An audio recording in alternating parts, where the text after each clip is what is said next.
Okay, now we're going to talk about medians and altitudes. Think about this triangle over here. Let's think about this one.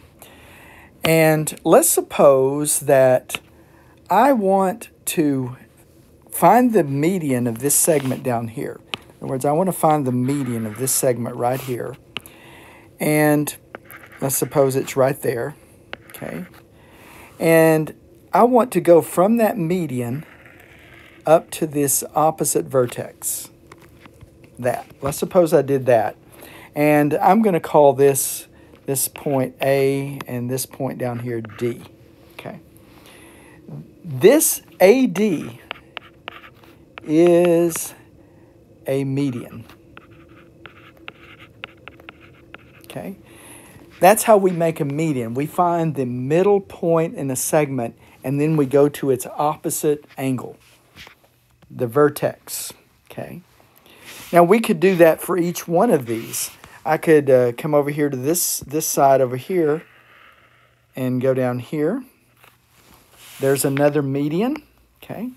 And then I could come over here and do the same thing here. There's another median.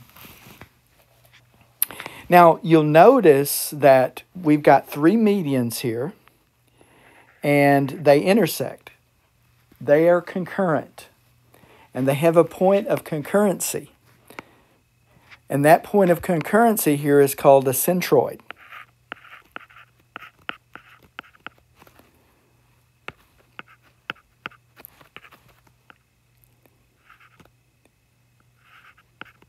A centroid.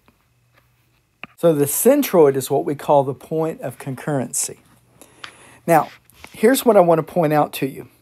Let's suppose the point of concurrency is the point B. Okay, so we have a length AB. Now here is the key thing that we want to remember. AB is 2/3 of the length of the entire median. Now, notice, so here's what I'm saying. The distance from the centroid to the vertex is going to be 2/3 of the entire median. Okay? That's what you need to remember. So we've got this theorem down here. Notice we have the centroid, and we're saying, look at this.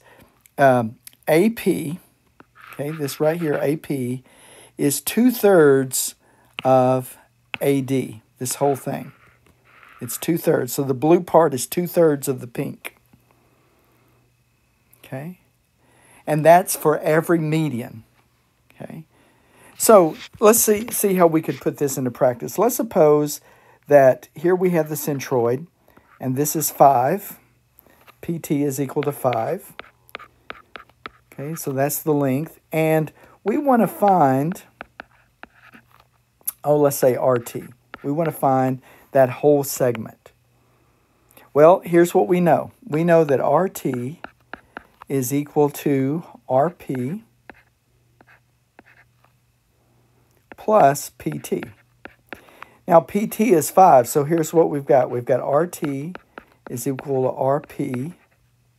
RP plus 5. But wait a minute, RP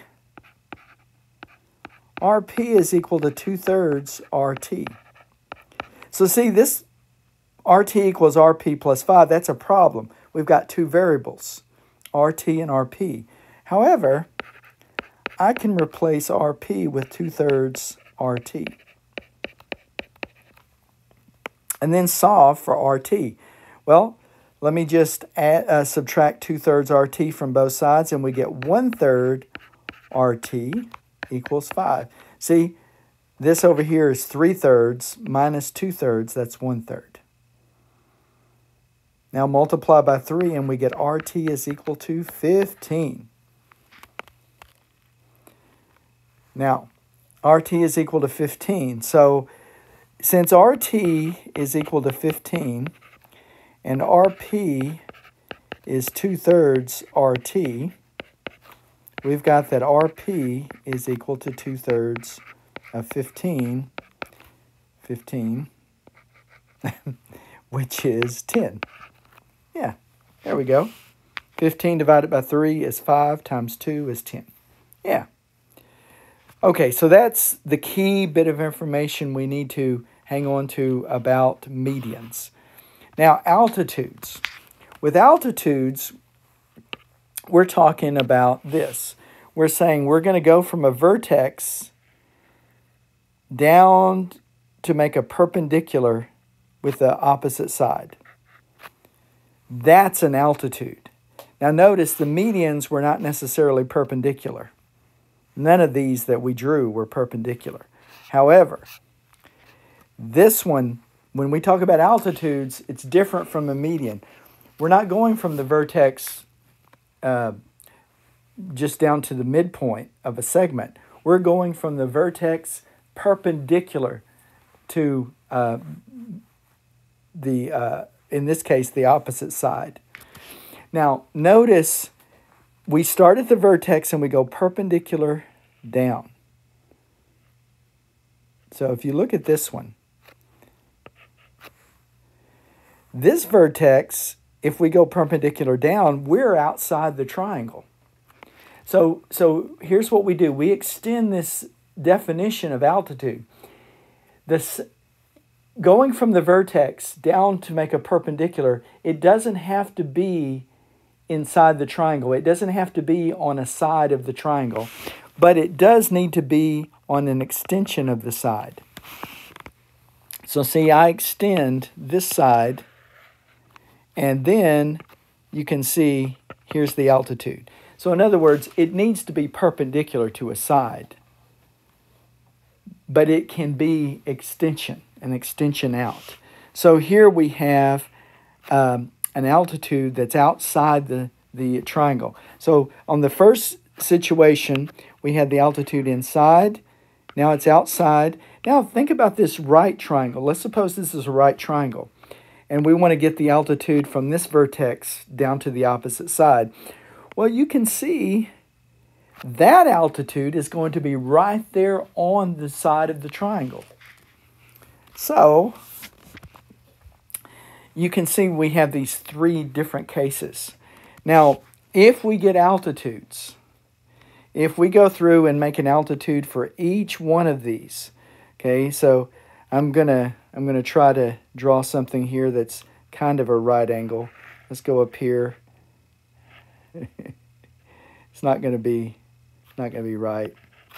Okay, let's go that way, and then we come up here, same thing, and pretend that these are right angles I made here. This right here is a point of intersection, so you can see these altitudes are concurrent, and they have a point of concurrency. We call that point of concurrency the orthocenter. So notice all these things intersecting, all these points of concurrency have different names depending on what we're dealing with. In the case of the altitudes, it's the orthocenter. In the case of the medians, it's the centroid. Okay, so just some terminology to keep straight. Now, the orthocenter, it can be outside the circle.